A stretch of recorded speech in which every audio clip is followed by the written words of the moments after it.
Assalamualaikum dan selamat sejahtera.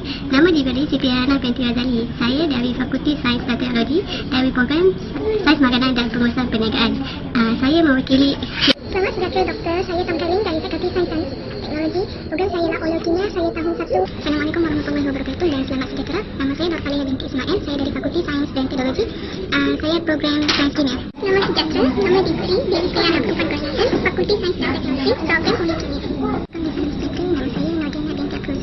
Saya kepada program Oleokimia ini saya tahun 1 dan tahun 1. Selamat sejahtera. Video ketiga kita pada hari ini ialah sifat Gen Y dan Gen Z. Kita selalu mendengar orang mengata bahawa mengata dan berkata-kata pasal Gen Y dan Gen Z. Tetapi apa maksud Gen Y dan Gen Z ni? Untuk Gen Y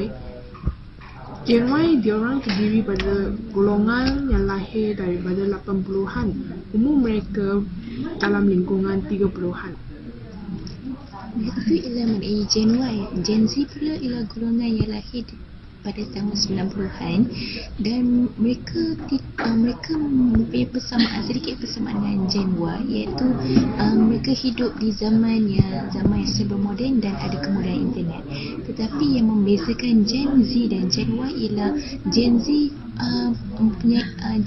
dia mempunyai macam nak kata Gen Z ni mereka hidup di zaman teknologi yang lebih maju daripada Gen Y. Kerananya Gen Z boleh mengaplikasikan semua kegiatan dalam satu waktu.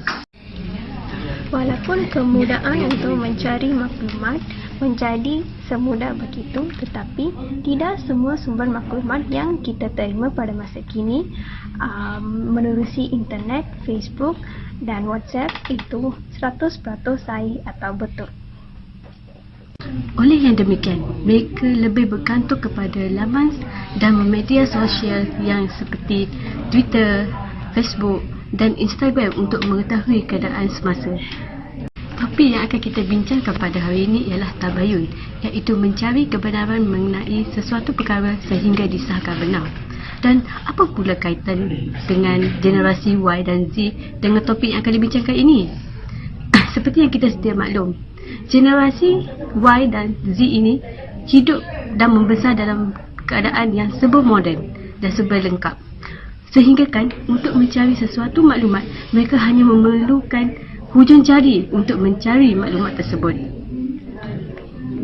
Disebabkan hal ini, kebanyakan Gen Y dan Gen Z lebih cenderung untuk mempercayai bulat-bulat sebagai contohnya daripada Facebook ataupun Twitter. Lebih teruk lagi sekiranya mereka ini malas untuk mengkaji terhadap sesuatu perkara ataupun tidak peka terhadap sesuatu isu. Ditambah pula dengan zaman sekarang banyak berita ataupun banyak isu semasa disebarkan melalui media sosial. Jadi mereka akan menganggap benda ini betul dan terus menekan share, tekan button share dekat di Facebook. Kenapa situasi ini berlaku? Sebab Gen Y dan Gen Z ni mereka hidup pada zaman yang berkembang pesat dengan teknologi maklumat dan komunikasi. Hal ini dalam mempengaruhi kehidupan mereka. Jadi mereka menjadi malas membaca dan mengkaji fakta yang benar tentang sesuatu perkara. Kesannya mereka lebih mudah terpengaruh oleh media sosial yang sering kali mengeluarkan berita sensasi yang tidak dijamin 100% kebenarannya. Media sosial pada masa kini, apabila sesuatu perkara itu timbul, orang ramai yang lebih gemar untuk memviralkan perkara itu tanpa mengkaji pun kesahihan perkara itu. Kadang-kadang mereka lihat tajuk perkara itu seperti menarik perhatian dan mereka tidak membaca pun berita itu dan mereka pilih untuk terus viralkan dengan tekan butang share. Secara tidak langsung mereka bukan hanya menyampaikan maklumat yang palsu, tapi apabila sesuatu isu itu melibatkan maruah seseorang, perkara ini secara tak langsung akan mengaibkan maruah seseorang itu. Hal ini bermakna mereka berhadapan dengan lambakan ilmu yang hanya menggunakan hujung jari. Oleh itu, cabaran mereka pada masa kini adalah untuk membezakan antara yang benar dan salah. memetik kata-kata daripada seorang aktivis yang berperanan dalam penyiaran dan media massa iaitu Ali Iskandar.